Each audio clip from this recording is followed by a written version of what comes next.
server with it. Yeah. Yeah, so it's pretty cool. I don't know where to put it though. Good afternoon. Welcome to our session, What's New with News.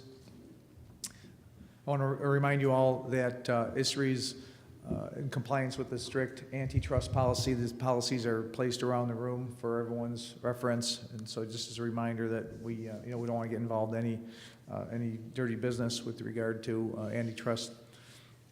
So without further ado, I'll get started. I'm Sandy Rosen. I'm from Great Lakes Recycling in Michigan. Before I introduce the speaker, I'd like to just say a few words about some recent developments in the newspaper recycling industry from the perspective of a processor, or in my case, a former processor. Just by way of background, although I'm not deeply involved in newspaper recycling today, probably most of you already know me, but I have experience both as a career newspaper recycler and as a former chair of the PSI Specifications Committee, which gives me plenty of opinions about the topic. My company, Great Lakes Recycling, was founded in 1927 by my grandfather as mostly a collector of news, OCC, and rags, the big thing in those days. By the 1970s, my dad and my uncle were running the business, and they were probably one of the biggest collectors of newspaper in the Midwest, handling paper drives in 40-yard roll-offs from churches and schools, and even trailers at the time. And they handled the major papers, as the Detroit News and Free Press, and some other local papers, as well as a lot of tonnage from the general public. Scout troops and brownies and Girl Scouts and things like that. They could load up their parents' trunks and station wagons, and they would bring the stuff down to Great Lakes Recycling, and they would wait in line for hours. As a kid, I used to work the scale house on Saturdays and weigh these guys in and out and pay them. And people would, the lines of people bringing newspaper into Great Lakes would snake all through the parking lot and out onto the highway. And people, I look back and I think people would wait half an hour, hour and a half even, to unload their car and sell their few hundred pounds of newspaper for 50 cents, $100, or $1 or $2 a hundred, depending what the market was at the time. By the late 1980s, early 90s, all that changed. People became recycling conscious, and I know that I'm not telling anyone anything I don't know, but in our case, the supply outstripped the demand, prices fell, and newspaper as a source of fundraising, went the way of the dinosaur.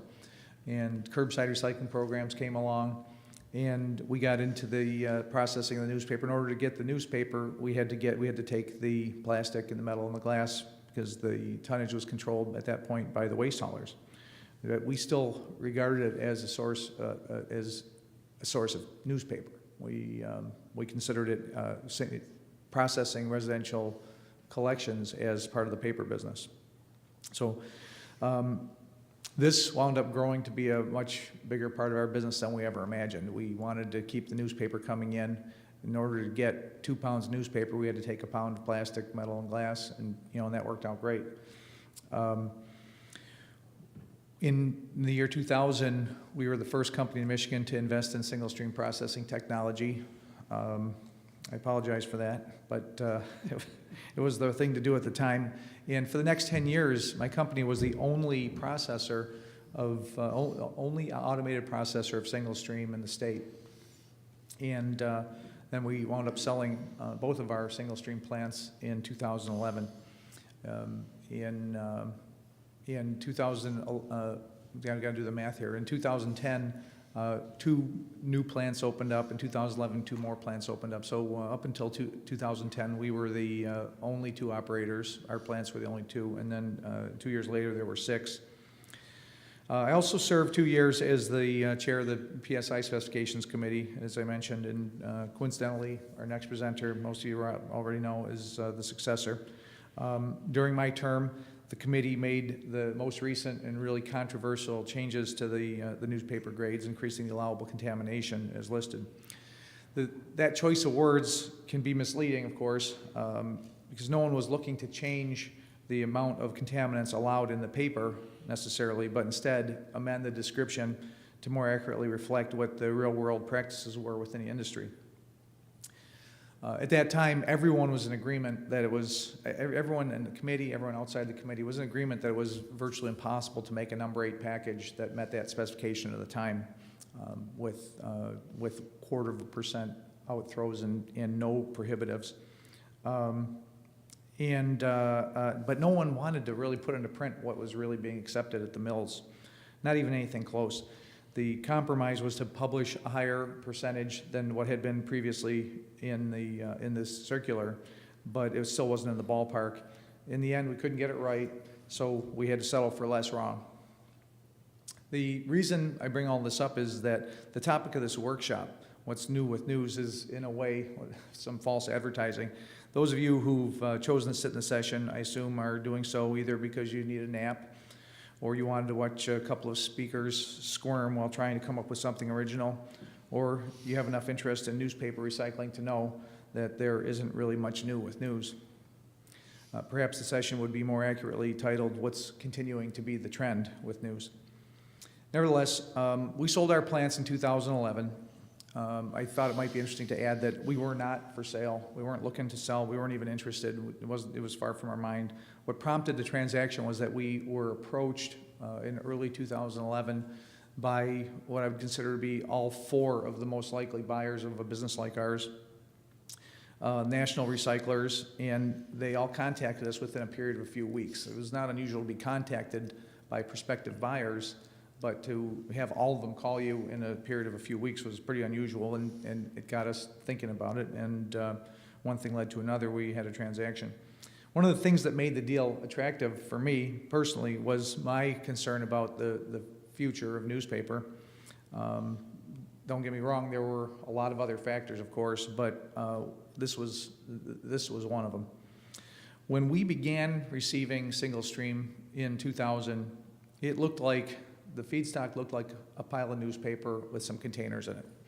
And we were able to run it, and we were able to make good newspaper out of it. We did our samplings in those days. We didn't even use a post sort. We ran the screen slow at a few tons an hour, and we had a post sort designed into the system, but we didn't man it because there was hardly any contamination in there. But when we started getting up to 10 tons per hour and 12 tons per hour and 15 tons per hour, then the game changed, and then we had to put a post sort in, and even then we couldn't keep our contamination levels as low as they were.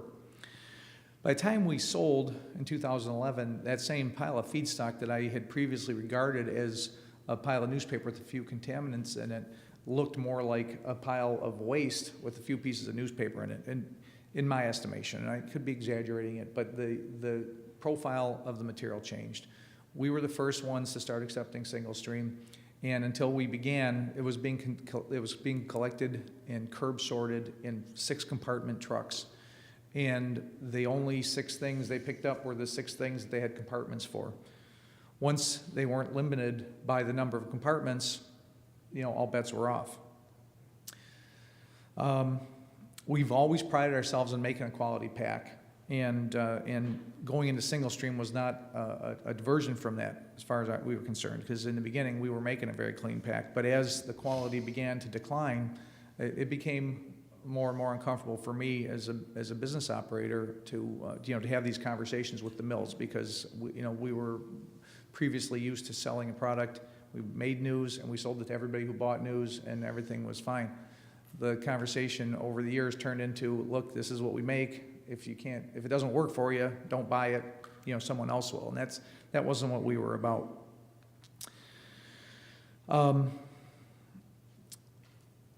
The number of things in the stream began to increase. The number of non-news items, the 1s and 2s became 1 through 7s. Plastic bags got in the mix. What was clear glass bottles became mixed, broken, small pieces of whatever that resembled something like glass. It was difficult. The amount of residuals went up. When we began, our residuals were below 1%. Because it was all being handpicked by the curb sorters, and 1% became 5%, became 7%, and then with the broken glass, although we were able to recycle the glass, the broken glass became double-digit percentages of what we consider to be the residue.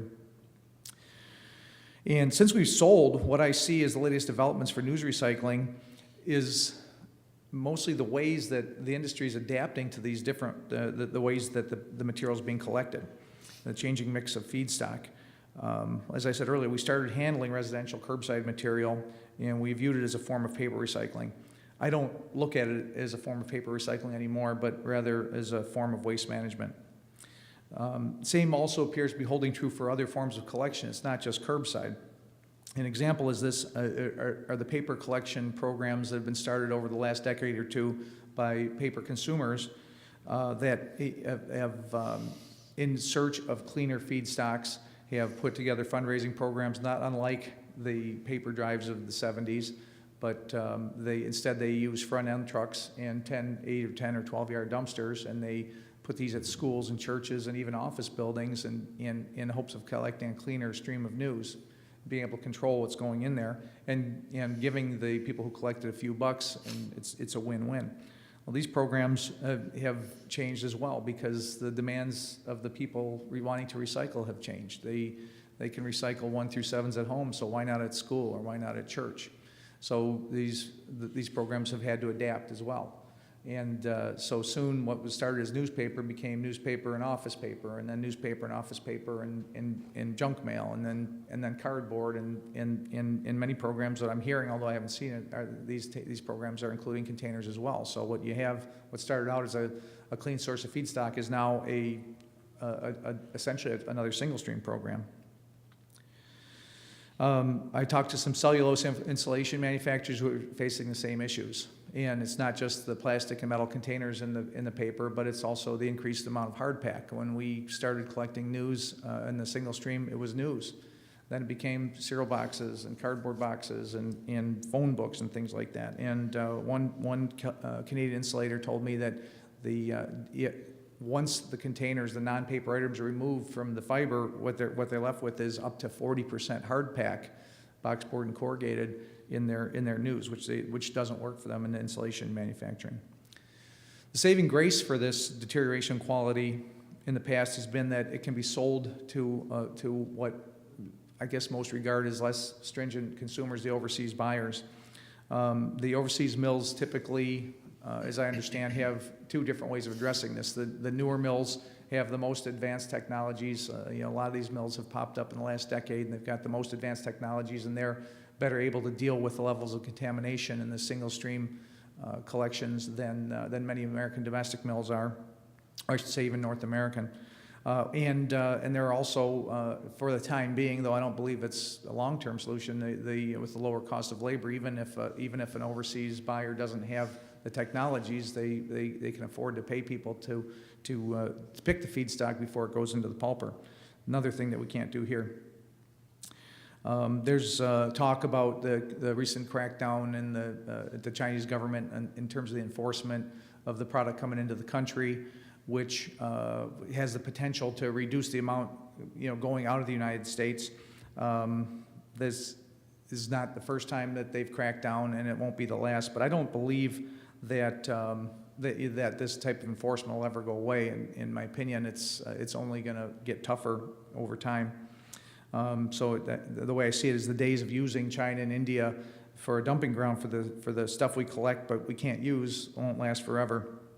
And that if we're going to keep collecting what news there is left in the U.S., we're going to find better ways of using it. And the same is true in case of the insulation as well. And if we aren't able to collect and use the stuff that we collect here in the U.S., then what we're going to wind up doing is exporting it and then importing the product, the packaging product, and the cellulose insulation from other countries. And the last bit of news that is nothing new is back to the specification. It's what I call the fantasy news definitions. Every domestic news buyer that I know complains about the amount of contamination in the inbound news, and they typically complain that non-fiber runs 10 to 20%, and I don't dispute that. But the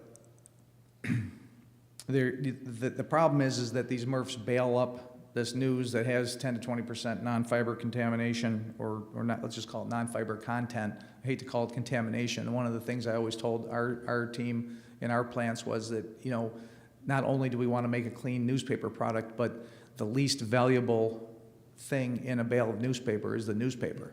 Every one of those contaminants is typically more valuable than the news. But the problem is that we have a spec. We have that the overseas governments regard the ISRI specification as an accurate description of what the product is supposed to look like.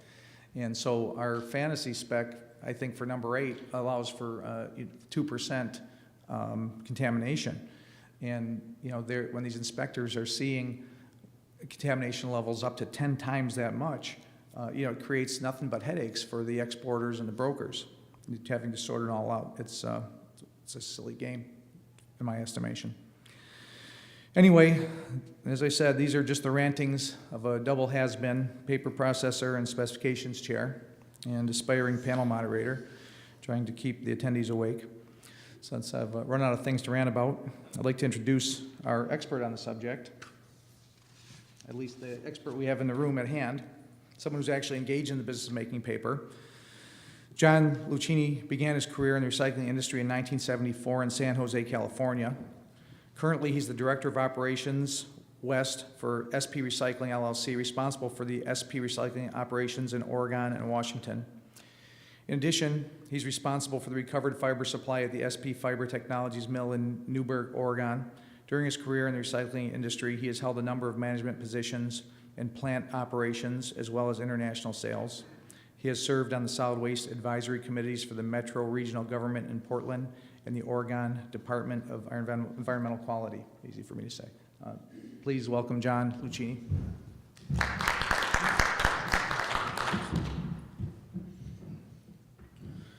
Well, I guess I'm one of those mill buyers ranting and raving about the incoming contamination.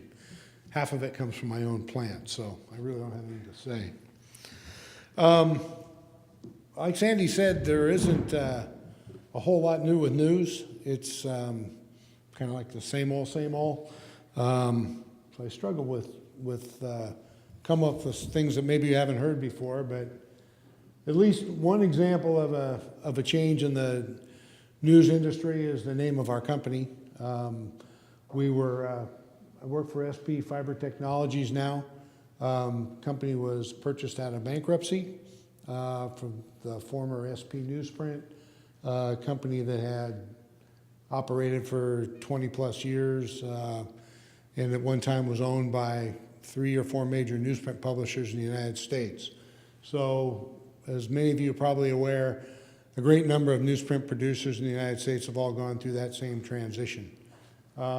We do operate 2 paper mills in the United States, one in Dublin, Georgia, and one of those paper machines is now producing packaging grades instead of newsprint, and then the goal is to further diversify ourselves away from the newsprint industry. We just converted the larger of the 2 machines to a packaging product this week. So they're very happy. It sounds like the transition is going very successfully, and we'll be producing brown board on one machine and newsprint on the second. The other mill's in Newberg, Oregon. Both those machines are currently producing newsprint and some other publishing grades. The long-term plan there is to switch one of those over to a packaging product as well. Company also operates a network of recycling plants in the Northwest and the Southeast, with the primary responsibility of those plants to fiber the newsprint mills. We also process other recyclables. We handle curbside recyclable materials, and the grades that we don't consume, we sell in the open market. Going through the internet looking for some topics, I stumbled across a picture here that I sort of thought might be pretty well illustrative of the newsprint industry. So it's a new and recycled use for an old newspaper stand that goes on the street corner. Obviously, those aren't being used too much anymore. So, kind of it's the same old story that you hear over the last several years. There's a worldwide decline in newsprint consumption. North American newsprint supply continues to go down, and expect more of the same going forward.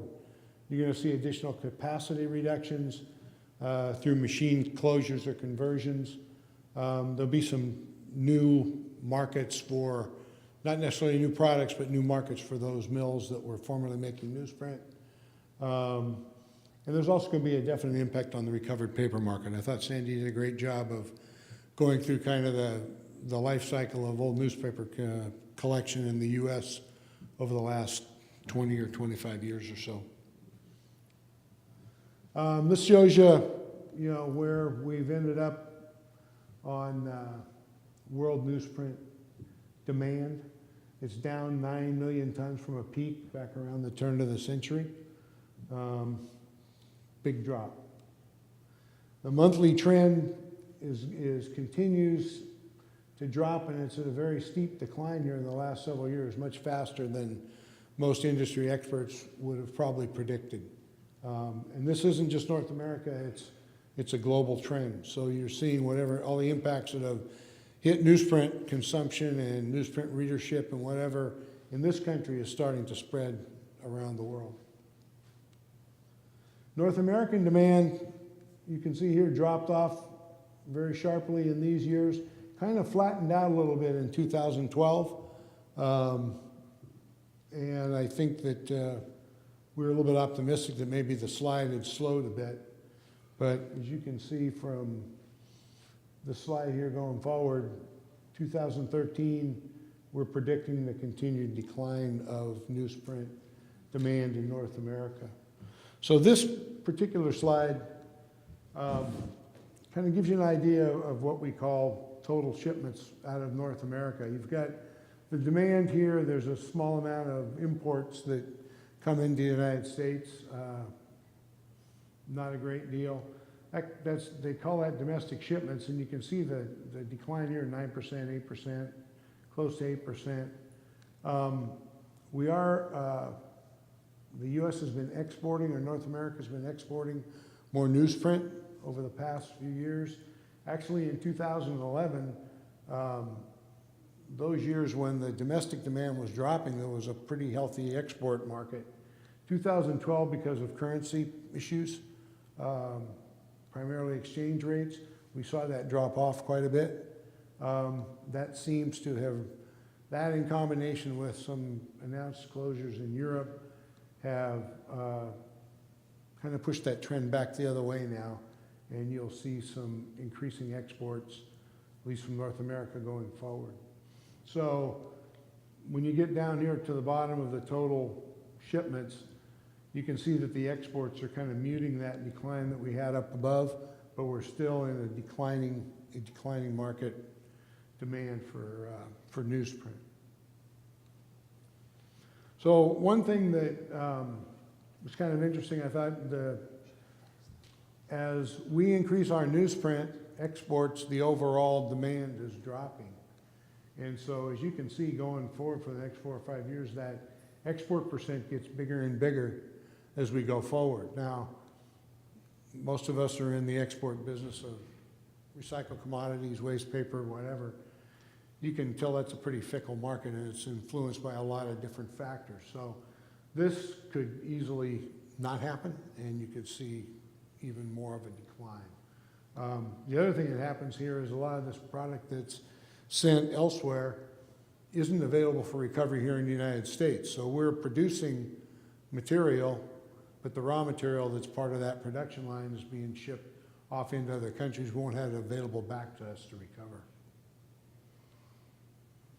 So kind of what's behind the decline? I guess if you look at it, there's a couple of structural issues. Over the past few years, in an effort to reduce cost, newspapers have reduced the web width, basically the inches, a 12% reduction in how wide your paper is. And there was a basis weight reduction from 48 gram to 43 gram. Now this resulted in, this change was a 12% reduction in volume. This change was 11% reduction. So just those two changes alone took a big chunk out of the number. There's also, probably more importantly, I guess I call it a cultural change, is non-print advertising. It's the internet. And the iPhone, the iPad, the personal devices everybody carries now instead of a cell phone, that's where people get their news. The younger generation doesn't really read newspapers anymore. You know, I guess I'm a dying breed. We get one at home, but there isn't a whole heck of a lot in it. So this gives you, this graph or chart kind of gives you an idea of where newspapers and magazines, you know, the print advertising media rank in ad spending. And in 2009, they were the bottom two with relatively small shares. But as you can see, in just 3 years, those shares, the newspaper share dropped almost 40% of where it was in the previous year. So that trend continues as well. And as you can see up, go back one. As you can see above, the online percentage is growing even to somewhat to the detriment of television. So online continues to be the dominant way people want to get or choose to get information these days.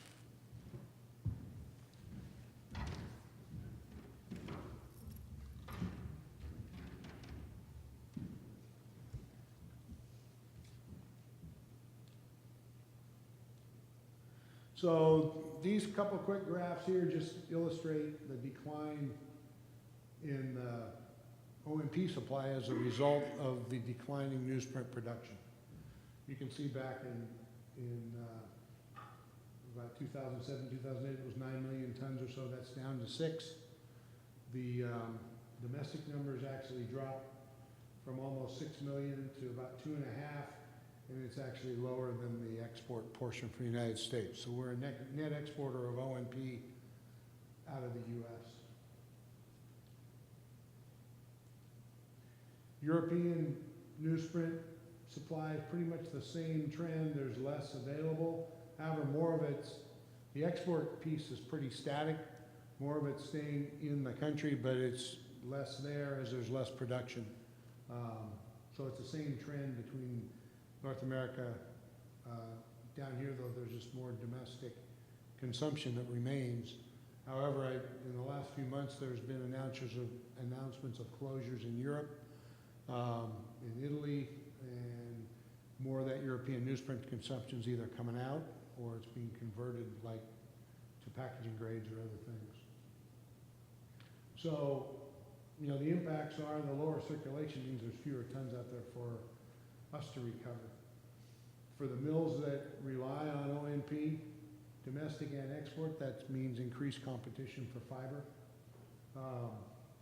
The North American newsprint that gets exported from here is not available for recovery. That's almost 2 million tons a year that has to be made up with some other fiber supply.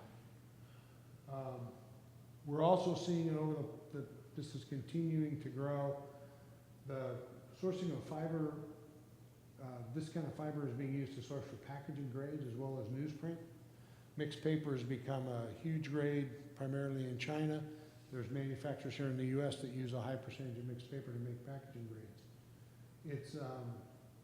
And on top of that, we have a number of people, as Sandy mentioned, insulators, those folks making molded pulp products that don't have new sophisticated pulping equipment that can deal with the contamination, are creating a huge demand for pre-consumer grades, which at the same time, that supply is declining as well because of the declining newsprint, magazine consumption, et cetera, et cetera. Sandy talked about contamination levels. You know, the story for our mills out west is almost identical to what he described. When those mills went to using old newspapers, it was fired by Boy Scout troops, schools, paper drives, Lions clubs, et cetera. As curbside came along, it was a separated curbside. It dropped the cost of the fiber. The quality still remained pretty good. As we went into commingling, started off with a relatively short list of commodities that could be collected. But, you know, if a little's good, more is better. And as the municipalities pushed the hauling community to increase the amount of items they could collect at the curb easily, it just became more and more difficult for the MRFs to process this kind of material. You know, this list of commodities in single stream materials can be 20 or 25 items spelled out to the public, and it's very confusing. So you not only get What you're asking for, you get. What you don't ask for on top of it. OMP, to compound that issue of the other material in there, OMP is a shrinking percentage of that total mix. So when we opened our MRFs in Oregon 10 years ago, there was close to 55, 60% what we called OMP in that pack. And now it's probably somewhere around 25 to 30%. And that includes junk mail, magazines, bond papers from your home office or whatever. So older sort systems were basically designed for the paper to run off the end, you pick everything else out. It's getting tougher and tougher to do that. A lot of those systems just don't have the horsepower to keep up with the volume that are there. And it creates an issue with companies being able to make that quality pack that the mills need. The other thing that's happened just as a result of the changing dynamics of the newsprint industry is that if you look at the papers now, the Sunday paper doesn't have that much. It probably has the same number of ads in it, but doesn't have half the editorial content. So there's a higher percentage of coated papers in that batch. Those coated papers have a lousy yield compared to newsprint. And so that you might only get a 60 or so % yield out of that compared to, used to get a 75 to 76% yield out of old newspapers. That is increasing the mill's cost when you lose that yield. Unbleached fibers, because of the difficulty in sorting, that percentage has gone up. And that hurts the mill's production ability to make a bright enough sheet for the newsprint consumers. So the quality thing, the contaminant levels have gone up because the collection system has changed. The demand for that product is still there, but the main way it's collected is through curbside, and as a result, there is a higher contaminant level. So the commingling increases exposure to more contaminants, and on top of that, you've had municipal pressure to collect more commodities.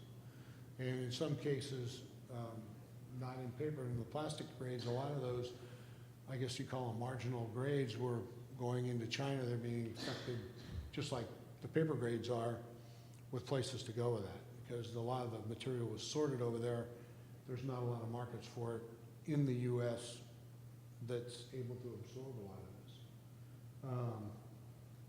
this. The mill's fiber yields from OMP, they continue to drop. And so at one time, if those yields were at close to 80% 20 years ago, now they're below 70, and that just amplifies all the other costs that have gone up in the last 20 years. Freight, fiber, and disposal, not to mention all the operating costs within the mill. So not only does the contaminant hurt us on the yield side, it hurts the mill on the disposal cost side, because in certain communities, those rates, if you don't have your own landfill, you could pay $50 to $100 a ton disposal fee on top of that. Reduces the life of equipment. The brown fiber kills our brightness and increases our chemical costs. And probably the most important thing in a declining market, it impacts the newsprint performance in the press rooms we're trying to sell to. So there's either blemishes in the sheet, or it's not meeting a brightness target that the customer wants. And in a declining market, we're all fighting over a smaller piece of the pie every day. So it does have a definite impact. Specifications are a difficult thing to deal with. Most mills have specs. I would say that very little of what we get in our mill meets the spec we'd like to see. I believe what will happen over time is economics are going to dictate what mills take. If the collection system and the processing system can't make the quality that's there, then they'll have to look for some different fiber options. And it boils down to, we usually look at that as a cost of the fiber to get it to the paper machine. And over the last few years, at least at our mills, our mill on the West Coast, wood chips are the preferred fiber source. They're less expensive. The yield is better. We're seeing somewhat of an improvement in the housing market. Lumber production's picking up, and chips are continuing to decline in price over the last couple quarters, which makes it a preferred fiber source. We get a very good yield, has a lot of energy associated with it, but lower electrical costs over the last couple of years have really made it a very economic source of fiber. So instead of running at 30% wood fiber, we might run at 45 to 50% wood fiber, and that would displace old newspaper consumption. So kind of what to expect, probably more, more of the same. Market's going to shrink. Worldwide, there's going to be more capacity reduction. Newsprint market's still probably oversupplied, so you're going to see companies look at conversions, and unfortunately, I think there'll still be some more closures in the industry for less efficient mills around the world. For North America, new opportunities. At least now there's export opportunities to India and South America, which helps the North American demand picture. Packaging grades definitely are, that and tissue are the two markets or products here in the U.S. that seem to be doing well. There is a need for lightweight linerboard, lightweight medium, and also some recycled bag grades that can be made. So it's an opportunity for companies that have the ability to convert their machines into making a different product and be profitable and sustainable businesses. And I put this down at the bottom, we always thought being a recycled mill was an advantage. I think it looks good on paper, but when it comes down to pricing, over the years we've never really seen a big advantage on the sales price because we had a recycled product. Maybe every once in a while, but typically it boils down, newsprint's a commodity and it sells for whatever's convenient. So anyway, that's all I have, and be happy to answer any questions. Thank you for your time. Does anyone have any questions for John or even me? I don't know. Well, What's happening? What is the reason for the single stream to have this high contaminant? Is it technology? Is it just manual laziness? Is it because of money? Why are they not able to set it right? do you mean, are you talking about the feedstock or the finished product? Finish number 8, finished product.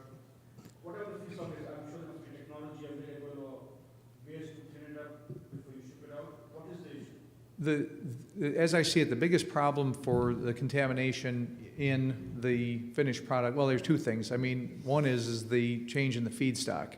I mean, when you're bringing in feedstock that's 70%, 65 to 70% newspaper, the odds of getting a clean newspaper product off the back end of the machine are a lot higher. And the other thing is the cost of labor. Each additional percent of contaminant you remove costs you a lot more money. If you have, just as an example, 4 post sorters and you're running at 5% contamination, and you want to get it down to 4%, you might have to add two more post sorters, and then so you got a 50% increase in your post sort to get what would be at that point a 20% increase in your or a decrease in your contamination level. The cleaner the material is, the harder it is to get the remaining material out. So if it takes 2 sorters to cut 20% of the contamination out, it might take 4 sorters to cut the same amount of contamination out, because it gets harder and harder to find and the pieces are smaller and smaller. Does that answer the question? So what is the solution? Is a one-time capital investment in more sorters or finish, or would that solve it for good, or would this be a continuous problem? I'm afraid I can't give a good answer for that. I think if I had a real solid solution, I'd be probably living in a different part of the world. But because there are so many different factors that go into it, the different types of collection programs, the different technologies, and the number of different things being collected at the curb. At the end of the day, people want recycling programs that are going to divert as much material from the landfills as possible. And so then that's one of the reasons for the popularity of single stream. With curb sort, with the separate compartments, they can only take so many things. At the time that that we sold, we were taking in maybe 20 different materials.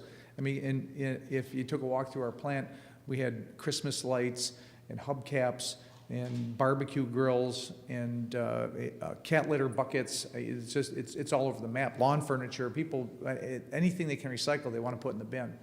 And so the more things you have in there, the more things you have to get out. The solution, becomes an economical problem at some point. I mean, you could make it completely clean, but at the end of the day, who's going to pick up the tab? That becomes the real challenge. That's the word I want to jump in here. For that, who's going to pick up the tab? How much more money does the buyer needs to pay for the processor to sort from newspaper and to make OMP? Is there any magic number? Again, it depends on what the material coming in is, and I mean, I could speculate, take a guess. I would say, if me as a processor, another $20 a ton, it can do a lot of sorting, a lot of cleaning. The problem is there's competition. And so you need $20 more than the next guy. So if the guy down the street is getting the same amount of money and making the same product, then it cancels out that benefit. And secondly, it's limited by.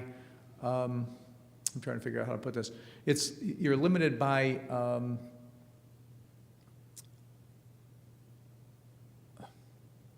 Sorry. For another $20, you can increase the quality of the material. I'm sorry, I just completely lost my thought.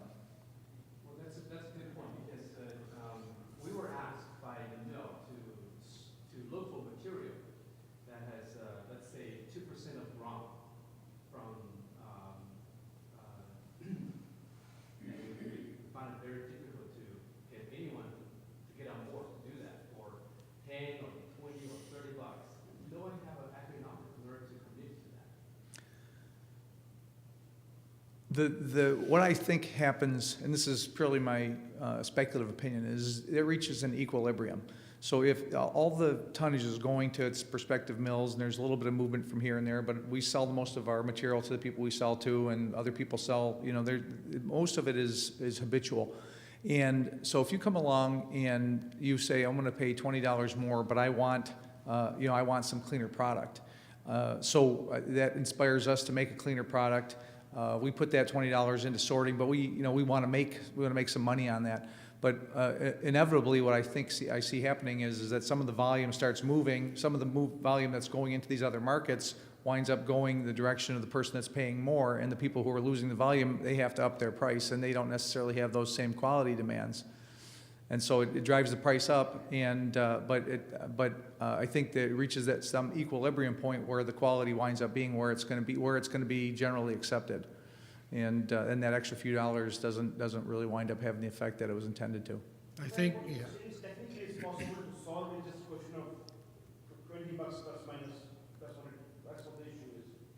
I don't know if it's $20. If not, the number's $20. I'm saying for $20 in one of our plants, off the top of my head, another $20 a ton. But because you also have the market issue, because if it goes up $20 and then that money has to get passed along to the supplier, then you don't have that money for sorting anyway. So the operator has to be willing to increase his processing cost by that $20. And he wants to do it by less than $20. So if you were paying $20 more than everybody else, and the processor invested another $15 in sorting, the $15 a ton could put another, depending on the system, another 3 or 4 sorters on the machine. I expect you because you've been this business from all sides, as a consumer, as a newsprint buyer, as a supplier. So today the U.S. fiber is going to a lot to the Korean mills and Chinese mills. But the Korean mills are supplying all the newsprint mainly to India. Okay, a large part. There's very little domestic demand there. Logically, why should fiber go from here to Korea, get into newsprint, and go to India? Just get converted from newsprint here, newsprint is shipped to India. Logically. Yeah, I hope I don't have to answer that one, right? Yeah, so again, it's an odd situation. The U.S. fiber is used for its perceived better strength. It's more virgin than the European use the band. It's more virgin there. perceived to have more, perceived to be a. More sheets, you're talking about sheet strength? Yeah. she's- Have better fiber. Yeah, so just, now, the last 6 months, no, this is not always been there. It's a recent development, probably a single stream of in the last, whatever, maybe 1 year where it's suddenly deteriorated, the quality has gone bad. And there are 500 customers, so there are 7, 8 mills who are using this in bulk around the world. And it's going finally to India or piece of for the bulk of the newsprint for their sales. What will happen is either those mills will shut down because they can't get the right fiber and it will be replaced by wood, or we need to solve this. And that 20% may come from the mill or from you, or the converter, or the waste follow, wherever that 20% comes from. But if you don't do it, you're sort of shooting yourself because that those mills will shut down. They don't have a domestic market. India's the market. They'll shut down and there'll be the mills, the wood-based mills from Eastern Canada or whatever would take over that business. Right, would fill, That's where it is. would fill that demand. Maybe as you see, you want to solve it, or whatever. I don't know if I'm crossing the lines here, but as you see, you want to solve it because from what I see, it's just to be candid, it's more seems to be like a physical mental laziness to solve the issue than to and take it after. Otherwise, no. It's just at a point where people say we just can't use it, or then we will be out of business. So that's what it's heading towards. So it's major. It's a major problem. But You mean, it seems to can be easily solved. when you say solving, you're solving the contamination issue. Yes, Yeah. that's what it is. It becomes beyond a point, it becomes non-usable in the mill. It just causes havoc in the mill. So. I think I don't know if you guys. You're on. Can you hear him? The thing that complicates it too is that there are, as the collection stream has changed and somebody builds a new facility, they put in newer technology so they can make a better product than before. But if in this industry, people tend to invest in equipment, it's not something you flip over every 2 years every time something changes. Now, this collection stream has changed pretty dramatically. So you have some MRFs out there that either physically can't make that product that to a spec. And then there's some that choose not to because they can sell it. And it's a business decision to do it. Now, Are you talking about the mill or the pack? the packer. Okay. The packer. The mill takes in, we have equipment that'll take the bottles and cans out on our side, but there's a cost involved with it, and the cost gets too high, like as you said, you won't be able to be competitive in the newsprint market. Something will happen. So, I don't think it's I think the industry is reacting to this contamination thing when the newer MRFs get built, but the old ones, they're difficult to retrofit. And I think that's where some of the dilemma is. And that's what I make understand. Is it a technical problem or is it It's a political problem and a technical problem. The political we let ourselves in for the political problem as an industry, allowing. When we went to single stream recycling, you collected newspapers, cardboard, magazines, milk jugs, aluminum cans, and Phone books and junk. probably glass bottles in a separate thing on the side of the truck. And somebody got the bright idea that if you put it all in one truck, you could cut your hauling costs in half. Or less. And that worked great. And then the city's got the bright idea that, wow, if you can put all those things in, let's throw a couple more things Put a in there. frying Until you pan get to the and, point yeah. of frying pans and scrap iron, and we make a joke, we could have built a car out of everything we found so far. So we let that happen as an industry. Now, as a packer or a hauler, they have opportunities. It's a business decision to go that way. What unfortunately happened is the sorting at the curb that Sandy talked about, when you had 12 bins on the back of a truck, that got transferred to the MRF. And the MRF's trying to deal with a much more contaminated piece, and then that disposal cost got transferred to the mill. And, going back on it, we should have probably pushed back harder against the municipalities to limit what went into that pack, but I'm not so sure we have the public demand is usually going to get met. So it's a very complicated problem. I think it's a clash of motivations because you got people who want convenience. You have people who are green, they want to recycle, but they want it to be simple. They don't want it to be complicated. And at the same time, you want municipalities to want to maximize the amount of diversion for minimum cost. So, the natural outcome is single stream. It meets all the needs of the demands and desires of the marketplace. At the same time, where it may be not meeting the needs of any of them, I don't know, but it gives the consumers what they want, a simple program where they can maximize their recycling, and it gives the municipalities a solution of being able to divert waste at a minimum cost, and it gives the hauler the solution of being able to provide that service with probably maximum ease. Kevin? Yeah, right. Thank you. Jonathan, are there any other changes being talked about on wet width or basis weights?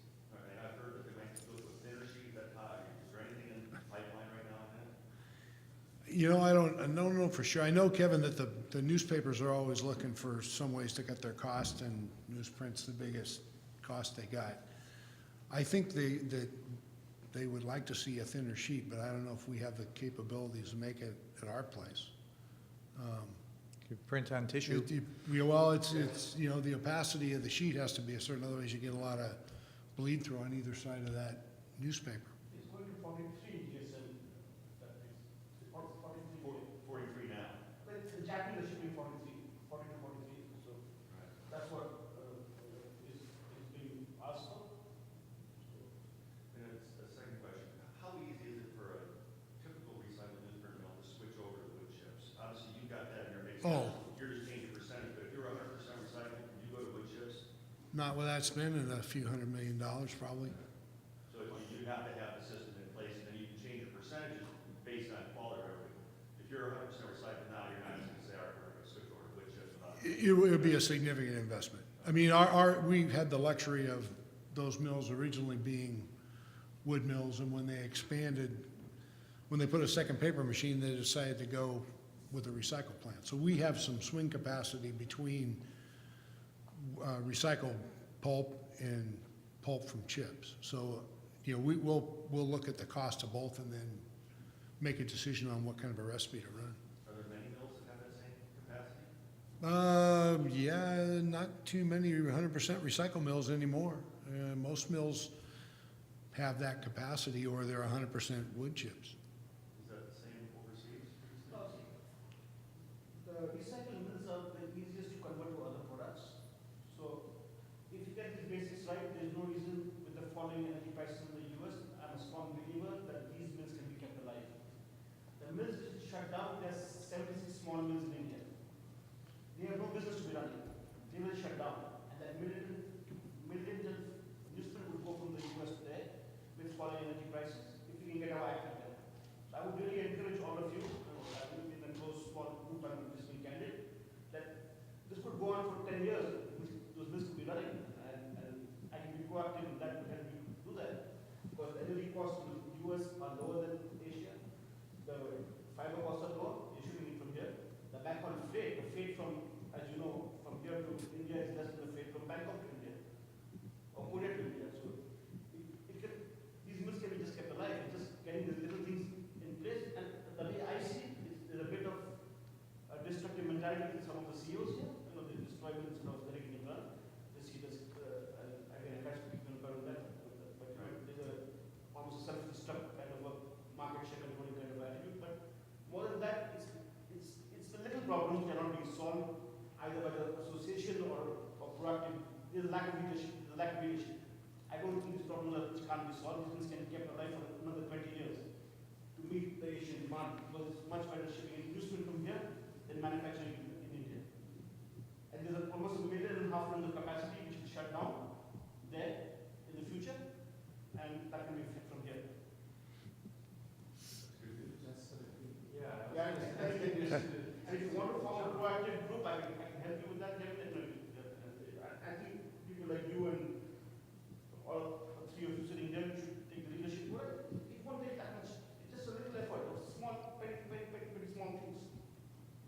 I wish we had invited Raul to be a panelist.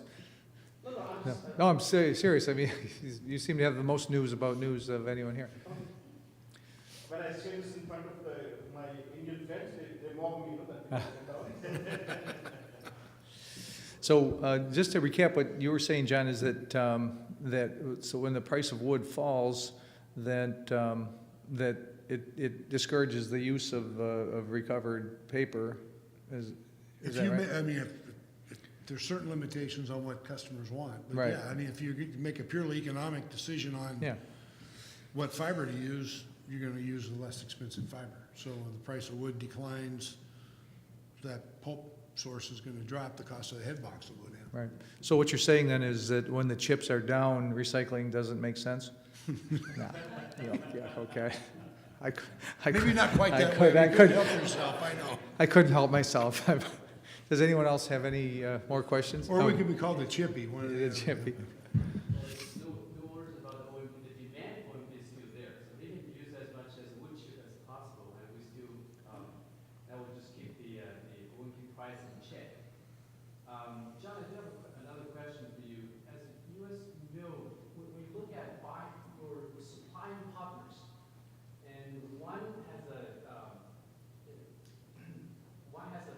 OMP that is not so good, quite a lot of contaminations. Either there's some more valuable like plastic things, but the other one is cleaner. How do you differentiate? Do you internalize the code? For example, you call it the number 8 select, the number between. I've heard lately 8.5. OMP 8.5. You could have OMP 1 to 50, and they'll all look different. So I guess we look at it by, if you look at an individual supplier, you look at that supplier's quality. And we don't do it as frequently as we used to, but we still measure what comes in, and you kind of have a quality profile on different suppliers. The ones that have a lower contaminant level are a more valuable supplier than one that doesn't. So probably the biggest thing is when you have to make adjustments in your supply line, the one that has the better quality is probably gonna be the more long-term supplier as opposed to the one that doesn't. But we don't say that you have grade, 8 and Sandy's got 8.5 and somebody has 8.7. Perhaps you should, and you could generate a little friendly competition, the guys. Then everybody will now people are taking clean ONP that comes from a Boy Scout drive, and I'm pretty sure it gets mixed with overissue and sold as number 9. So I see that. it's what someone obviously is willing to pay the number 9 price for that type of quality. Well, then they turn around and internally use that number 9, which everybody's setting as number 9, and tell their mill, this is actually what you know as clean number 8. So you have to have an internal translation going on. The only difference it's clean paper. So we track number 9 because we have a FSA certification that says, or FSC certification that says we use post-consumer material, or a certain percentage of post-consumer material. So we keep number 9 separate from number 8 so we can track that. Are there other questions? All right, well, it seems like we're all questioned out. Thanks again, everyone, for attending our session. And thank you, John, for sharing. You too, Sandy.